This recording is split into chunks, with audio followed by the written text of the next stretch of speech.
this little beauty here is a little wheel horse mower that we bought, and it's really old. If I look at the date code on the engine, it is a 1993. So this little beauty is what, 27 years old, so significantly older than me. Now, just on first inspection, it didn't have a fuel cap on, so no doubt there's water in the tank. The engine does seem to turn with some level of compression, if you can hear that, so I do think it'll run. Let's have a look at the oil. And the intention of this video, I don't know if I really gave an introduction, but just to get it running. That oil is actually in the marks unusually, and it doesn't look too dirty, so that's a good sign. We've popped the bowl off the carburetor. We didn't find a good site. Absolutely full of corrosion. That's not a good sign at all. The air filter cover was missing, so undoubtedly there's going to be water in there at some point. Moving around this side of the little old mower. The deck looks like it's been fiberglassed at some point in its life. And it also looks like it should be red if you zoom in there. It doesn't look very good at all. Definitely had fiberglass, this is not steel. So the deck's probably scrap. Battery. Not really assessed the condition of the battery, but it looks very old. I highly doubt it will charge. We'll just put this seat down there and we'll turn the mower over, so you can have a little look at what the deck's on it. Okay, so on first impression that looks poor. You can see the fiberglass work. So undoubtedly this deck is not in good condition. Blade isn't bent, seems to spin freely. Very sharp edge to it. Very sharp edge on there, so looks like it might actually cut if we do get it going. Drive belt looks to be in decent condition. No real cracking. No play in that pulley. Looking at the deck belt, let's see if we can lower the deck down a bit. There we go. Well, that is actually the deck belt. It's actually train driven, this, if you see the chain there. Let's put it back down. That's not very good. Let's have a look at the spark plug here. No corrosion within the cap, so the cover's done its job. The spark plug itself is pretty rusty, but undoubtedly that'll be fine to start it. What else have we got here? Pretty torn up seat. Not a problem. Bit of duct tape, the lad sort that out, lovely boy. Missing a couple of screws in that seat. Again, we'll soon sort that out. So what I think we'll do is we'll have a dig into it a bit further, and we'll come back to you once we've found something. Right, so what I thought we'd do is I thought I'd show you how to take a carburetor off, because undoubtedly with any mower you're going to have to do this if it's been sat for some time. I've popped the bowl back on so you can see. The bowl is removed by a 7/16 spanner. I've already got it loose. I don't think I said in the previous clip, but at some point this bowl has actually rusted the screw to the bowl itself. That should actually come out with separately to the bowl, so that's not a good sign. You also got an 11mm or similar nut, one there and one there. Both of them you need to remove. There's also an 8mm screw holding this clip onto the plastic air filter cover, and another 8mm in the top here. Obviously you take your cover and your air filter off to get to that. So I'll just pop that off now. Pretty dirty and grim, but that's pretty much the expected. You've got a breather pipe down there that attaches onto here for your emissions regulations. Looking at the carb, just first inspection, we've got our plastic fuel hose, which is actually broke and missing, so we'll need a new one of those. Our governor wire is missing off the top of the throttle, which is a funny sign. Probably the reason why this has been sat, to be honest, because they probably couldn't control the revs and couldn't work out why. So we'll just pop the carburetor off. These are two studs held by 8mm bolts or similar. Just give that one a crack.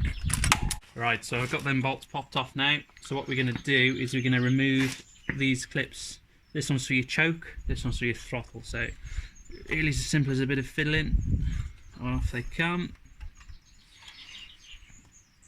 Very, very grubby carburetor this. Very grubby indeed. Come on, there you go. Right, that's your main jet in the middle there.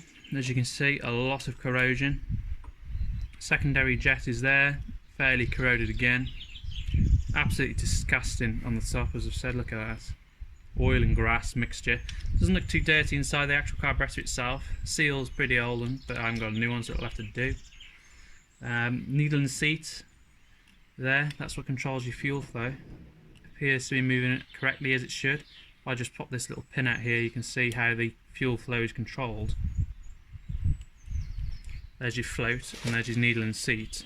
Your needle goes down inside that hole there, and is attached directly to where your fuel comes in here. When the throat is low, it allows fuel to flow into the bowl to feed the engine. When the bowl gets full, when you've turned the engine off, the needle and seat pops back down into that hole and stops your fuel flow. That stops it overflowing or flooding the engine, etc. So what we're going to do now is we're going to give this a good clean. We're going to clean out the jets with some wire and carburetor cleaner, and we'll come back to you when it's all nice and ready. Right, so as you can see around the back, we have installed our freshly cleaned carburetor. And we cleaned the air filter cover a bit. We haven't got a decent air filter to stick in it, so we're going to run with that one for now. We've put a new fuel line on because the old one was completely shagged. So we've got the battery that came on it, which we put the jumper directly to. To be honest, I highly doubt it will start on the key, but we'll give it a go. So we've got the deck in the upright position. The belt is in the disengaged position. I'm going to sit on the seat now. Ruben's going to come around the other side to film the key. Right, exciting.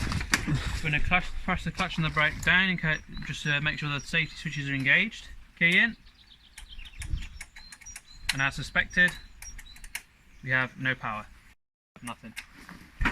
So, what we're going to do now is test if the starter actually works. So the starter on this engine is actually here. Under normal circumstances I would jump straight to the starter, but because it's there and it's awkward, we're going to jump it off the solenoid.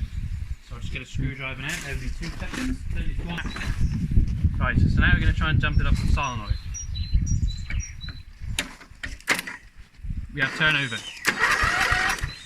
Obviously in gear, that would have helped the situation. It's sticky as well.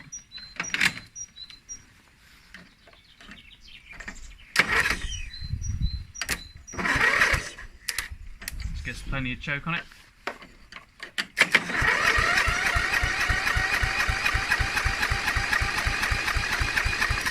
So nothing from there. So what we're going to do is put a little bit of fuel in the carb just to help it out a bit. We shall disconnect the kill switch, which is down there. You probably won't see it. There's a little connector there, black connector. We'll undo that.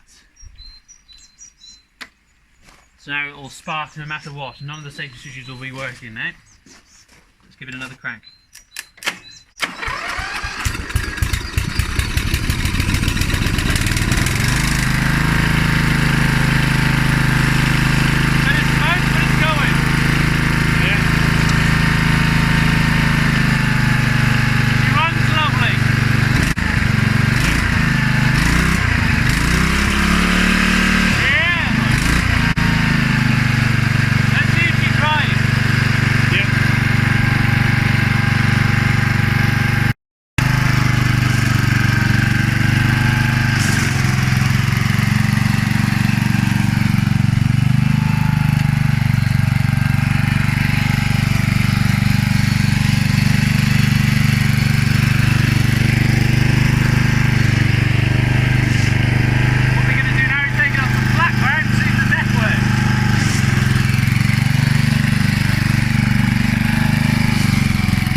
sure that it's running, it's worth investing a little bit of time into. So we rip the battery off and put it on charge. I think it will actually charge up. Now we're going to use my special brush to rub all in that lovely degreaser. Look at that. Turn around the other side, give it a good rub. Bit of a bang as well. Lovely degreaser. I'll get some more of my 99p degreaser. Squirt it on lovely and thick. Look at that, running down there. Then we'll use my absolutely tapped out Bosch step washer. See if we can get it to fire up.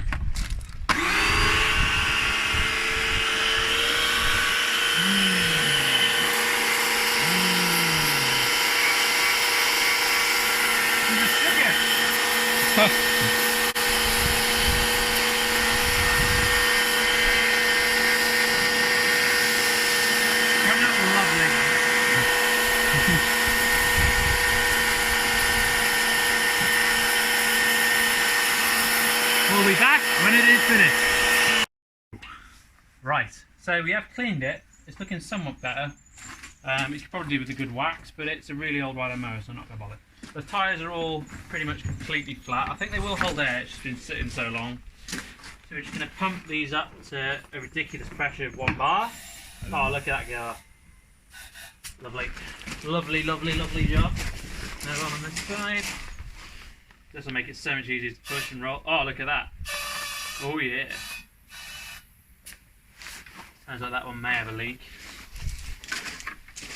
This tube in the back looks completely flat. Look at that rise up, my boy. Excellent. And one more. Oh, this has got a cap on. How unusual on an old mower. Actually, at one point I didn't mention that, is it has got the original key, which is very strange. Let's pop her up.